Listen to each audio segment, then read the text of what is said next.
The headlines come fast, the rumors spread faster, and the world feels like it's burning on more than one front. Ukraine, Gaza, Taiwan, the South China Sea. It's hard to keep track. In this video, we slow things down. We put each crisis in order, explain why it started, what's happening now, and ask the only question that matters. How close are we to the next escalation? We need to be clear from the start. This is not a prediction of the next world war. It is not about fear or sensational headlines. It is about clarity. Because today, with so many crises unfolding at once, confusion and disinformation can be as dangerous as the conflicts themselves. What we will do in this video is simple. We will look at the world's main flashpoints one by one. We will explain briefly why each crisis started, what is happening right now, and why it matters for the United States. Not in theory, but in concrete terms: energy, security, and stability. You will see how the war in Ukraine, the conflict in Gaza, the tensions with Hezbollah and the Red Sea, Iran's nuclear program, Taiwan and the South China Sea, and North Korea's missile tests are all part of the same global picture. If you want clear analysis without hype and without fear, let's begin. Let's begin in Europe, with the war in Ukraine now entering its third year. To understand today's danger, we need to remember how it started. In 2014, Russia annexed Crimea and armed separatists in the Donbass region, igniting a conflict that never truly ended. For 8 years, the fighting simmered until February 2022, when Moscow launched a full-scale invasion. Its goal was clear: to break Ukraine, force regime change in Kyiv, and redraw the map of European security. That plan failed in the opening months, but the war has ground on, and the costs keep rising. Right now, the battlefield looks different than it did 2 years ago. Russia has shifted from trying to seize territory to trying to break Ukraine's resilience. Over the past weeks, Moscow has launched wave after wave of missiles and drones against Ukraine's power grid. This is not random destruction. It is a calculated strategy to leave millions without heat or light, to cripple the economy, and to convince civilians that resistance is futile. At the center of this danger is the Zaporizhzhia nuclear power plant. It is the largest in Europe, and it has already lost reliable external power. Nuclear reactors need steady electricity for cooling. Without it, even a temporary outage could risk a meltdown. The International Atomic Energy Agency has warned repeatedly that the situation is unstable. For Washington and its allies, this is not just a local issue. A nuclear accident in Ukraine would send fallout, literally and politically, across Europe. Ukraine has not stayed passive. In response, Kyiv has begun striking deep into Russian territory. Drone attacks have hit oil refineries, forcing temporary shutdowns in Russia's energy industry. On the surface, these look like small raids, but the impact is strategic. Russia finances its war through oil revenues, and every refinery put out of action cuts into Moscow's ability to fund the military campaign. For the United States, why does all this matter? Because Ukraine is not only fighting for survival, it is also testing the credibility of NATO and the resilience of global markets.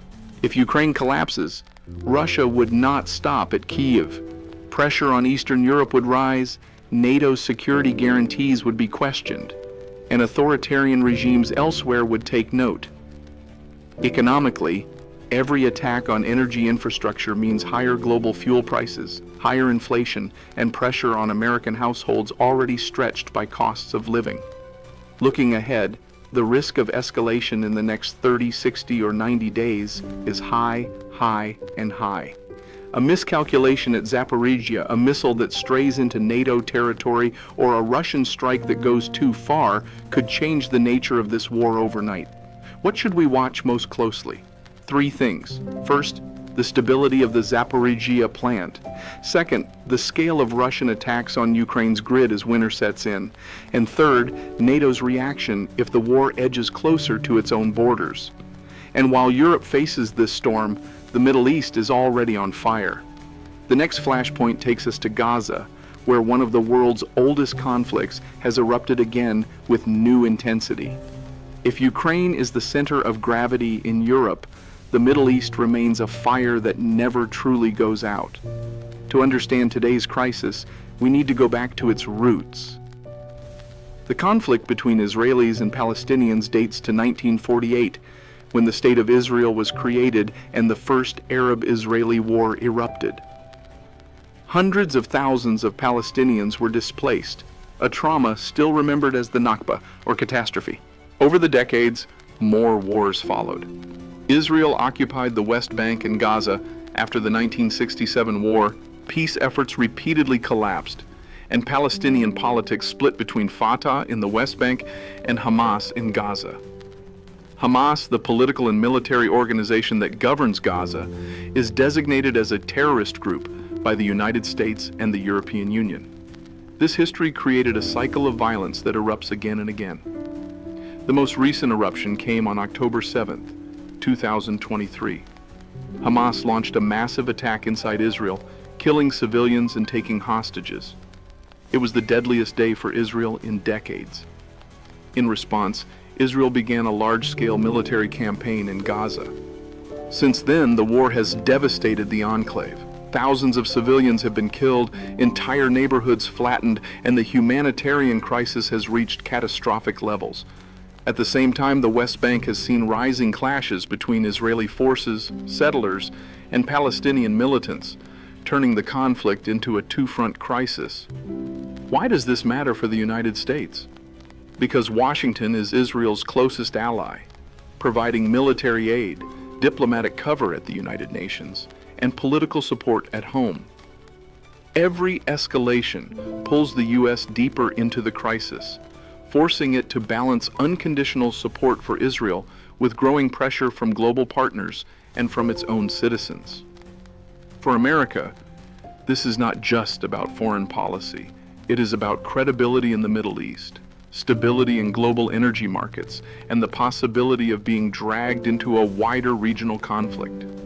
The risk of escalation is medium in the short term, high in the coming months, and very high if the conflict drags on. Gaza could ignite the wider region, drawing in Hezbollah in Lebanon, militias in Syria, or even direct involvement by Iran. What should we watch most closely? Whether fragile ceasefire talks succeed, whether the West Bank tips into full-scale revolt, and how far the United States is willing to go in trying to mediate or contain the crisis. And this conflict does not stand alone. It connects directly to another flashpoint on Israel's northern border and to the waters of the Red Sea, where the world's trade routes are now at risk. That link runs north to Lebanon and out to the Red Sea. On Israel's northern border stands Hezbollah, the Lebanese Shia movement with a political party and a powerful armed wing backed by Iran. It emerged in the 1980s during Lebanon's civil war and the Israeli occupation, and it has built a large arsenal of rockets and missiles meant to deter Israel. Far to the south, in Yemen, the Houthis, also known as Ansar Allah, a Zaidi Shia militia with Iranian support, fight a long civil war and now target shipping to pressure Israel and its allies. These are different fronts, but they are tied to the same regional contest. The current picture is tense and unstable. Along the Lebanon-Israel border, daily exchanges of fire continue. Hezbollah launches rockets, anti-tank missiles, and drones at Israeli positions. Israel responds with airstrikes on launch sites, command nodes, and supply routes inside Lebanon. Civilians on both sides of the border have been displaced. Each side tries to manage the tempo to avoid a full war, but the margin for error is thin. A strike that kills many civilians, a hit on critical infrastructure, or the death of a senior commander could break the pattern and trigger a rapid climb up the escalation ladder. In the Red Sea, the Houthis have attacked commercial vessels with drones and anti-ship missiles and attempted raids against crews. The aim is to raise the cost of trade and signal that the Gaza war has consequences beyond Israel. The United States and allied navies patrol the sea lanes and intercept many threats, But even limited attacks drive insurance premiums higher and force some shipping companies to reroute around Africa. That adds days to delivery times and raises costs that ripple through global prices. Why does this matter for the United States? Because a northern war between Israel and Hezbollah could pull in Iran, directly or through its advisors and proxies, and that would force Washington to choose between deeper involvement or the risk of a regional collapse of deterrence. U.S. forces are already present in the region, at sea and on land. A wider conflict would raise the threat to American bases in Iraq and Syria, test air and missile defenses, and demand sustained naval deployments. In the Red Sea, the stakes are economic and strategic at the same time. The Bab el-Mandeb, a narrow strait linking the Red Sea to the Gulf of Aden, is a global choke point. If attacks persist or intensify, shipping will divert, energy flows will slow, and American consumers will feel it in fuel prices and in the cost of goods. The risk of escalation sits at medium in the near term, climbs to medium high over the next 2 months, and turns high if the Gaza war persists or a single event breaks the current limits.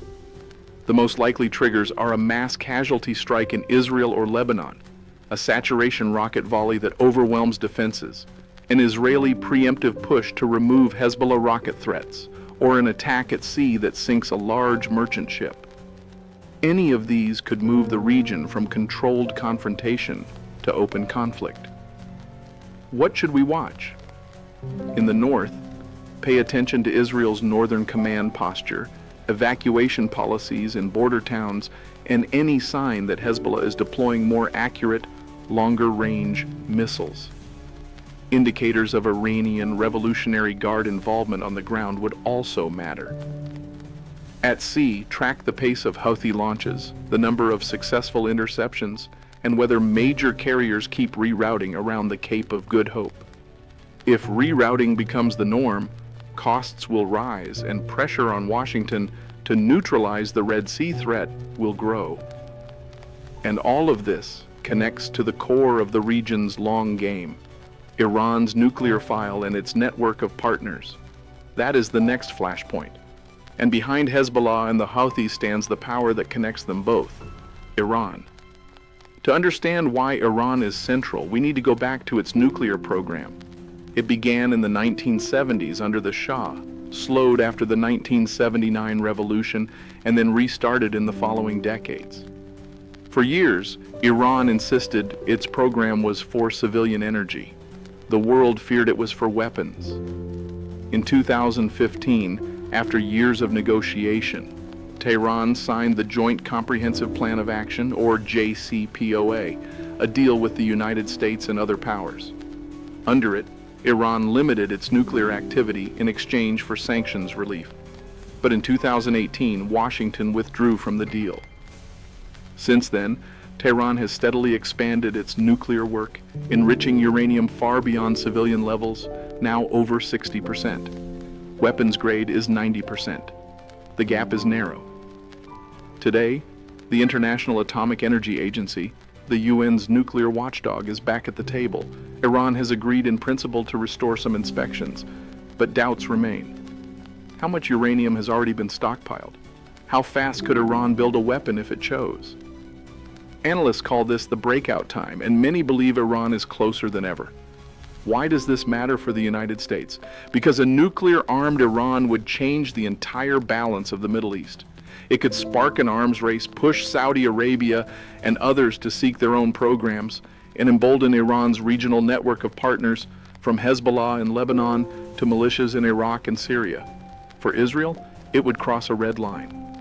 Israeli leaders have long said they will not allow Iran to get the bomb. That means the United States could be drawn into a military confrontation not of its choosing, either to support Israel or to try to prevent the region from spiraling into war. The risk of escalation is medium now, medium high over the coming months, and high if inspections stall, or if Israel decides to act unilaterally. Any sign that Iran is moving from enrichment to actual weaponization, designing a warhead, preparing delivery systems, would be the tipping point. What should we watch? Whether the IAEA gains real access or only symbolic gestures, whether Israeli rhetoric shifts from warnings to preparation, and how Washington balances pressure and diplomacy, whether it doubles down on sanctions, opens a new round of talks, or quietly prepares military options. And this is not just about the Middle East. Because as Washington manages Iran, it must also look across the Pacific, where China and Taiwan are testing the limits of American resolve. And while Iran keeps Washington's attention fixed on the Middle East, another front demands constant vigilance across the Pacific. Taiwan and the South China Sea are not just distant disputes, they are flashpoints that could shape the century. To understand why, we need to go back to 1949, when China's civil war ended. The Communist Party took control of the mainland, while the defeated nationalists retreated to the island of Taiwan. Ever since, Beijing has claimed Taiwan as part of its territory, a province waiting to be reunited. Taiwan, however, developed its own government, its own democracy, and today sees itself as a self-ruled nation. Washington does not officially recognize Taiwan as independent, but it does arm and support it, maintaining what is called strategic ambiguity, leaving unclear whether the U.S. would fight if China attacked. In parallel, Beijing has expanded its reach in the South China Sea, a body of water through which 1/3 of global trade flows.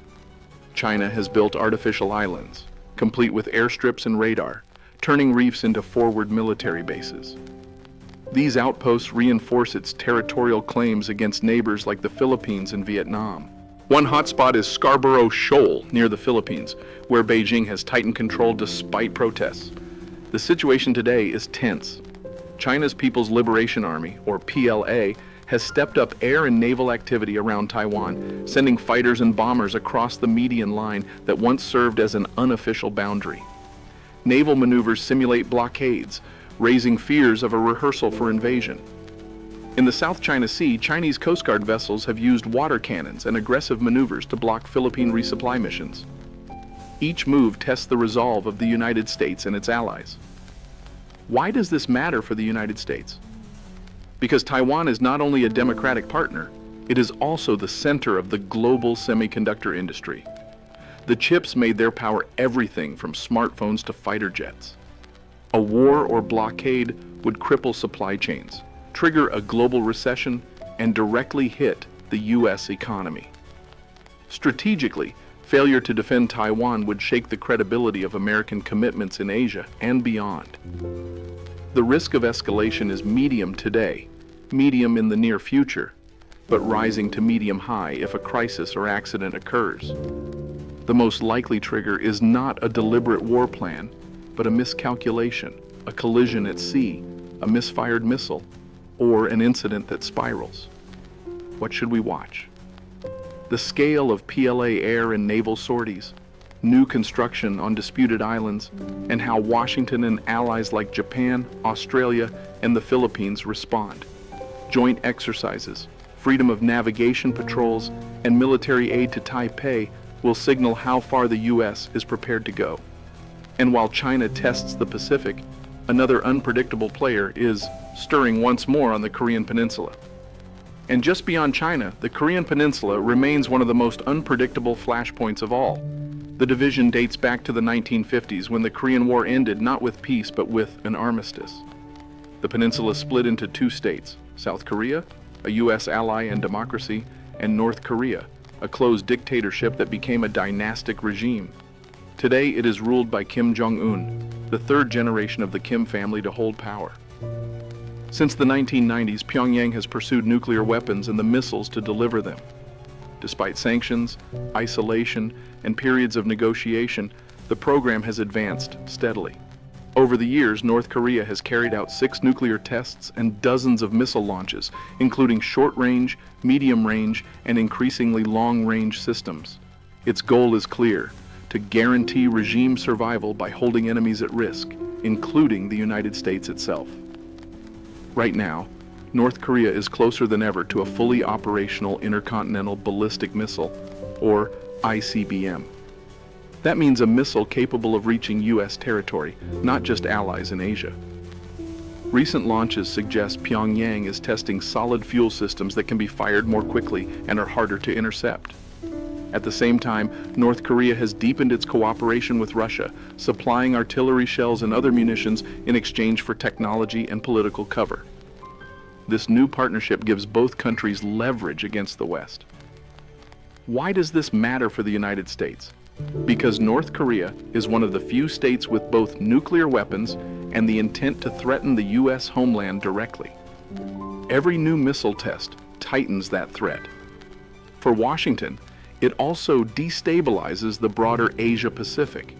South Korea and Japan feel pressure to expand their defenses, while American forces in the region remain on constant alert. Each move raises the risk of miscalculation, a test mistaken for an attack, or a clash at sea or in the air. The risk of escalation stands at medium today, medium in the coming weeks, and medium high if Pyongyang stages another nuclear test or shows clear progress on a missile that can deliver a nuclear warhead across the Pacific. What should we watch? Signals of a new ICBM test, possible preparations for a seventh nuclear detonation, and the pace of cooperation between Pyongyang and Moscow. Equally important are U.S. and South Korean military drills, which North Korea portrays as rehearsals for invasion and often uses as justification for new provocations. Taken together, these crises from Ukraine to Gaza, from the Red Sea to the Pacific, show a world where pressure is building on every front. And the real question is not only where the next flashpoint will erupt, but how the United States chooses to respond. We've moved from Ukraine to Gaza, from Hezbollah to Iran, from Taiwan to North Korea. Each crisis looks separate, but they all have something in common. They stretch American attention, they test alliances, and they raise the chance of miscalculation. And the more fronts open at once, the harder it becomes to manage them all. It's important to recognize something before we close. The flashpoints we've covered tonight are not the only crises in the world. From the Sahel in Africa, where jihadist groups are destabilizing entire nations, to the Caucasus, where Armenia and Azerbaijan have fought over Nagorno-Karabakh, to political unrest in parts of Latin America and new tensions in South Asia, the list goes on. But there is a reason we chose to focus here. Ukraine, Gaza, Hezbollah, Iran, Taiwan, North Korea, these are not just conflicts. They are the ones with the greatest potential to draw in major powers, to spiral into confrontations that affect every American household. That is what makes them global flashpoints, not just regional wars. And that leads us to the bigger picture. The world today is not shaped by a single war, but by a web of crises that interact with each other. Each one pulls on alliances, tests economies, and stretches attention. The challenge for the United States is not just to respond crisis by crisis, but to decide how much it can invest in holding the line everywhere at once. That is the real question of our time. How to manage a world where every front seems active and no front can be ignored. This video is not an alarm, it is a thermometer. The more clearly we see the fault lines, the better prepared we are to recognize where the next shock may strike. So let me ask you directly, of all the flashpoints we've covered tonight, which one would you like us to explore in depth in the next video? If you want to go deeper, tell us in the comments which crisis you think deserves a full deep dive. And if you value clear analysis without the hype, make sure you'll always have the context you need when the headlines break.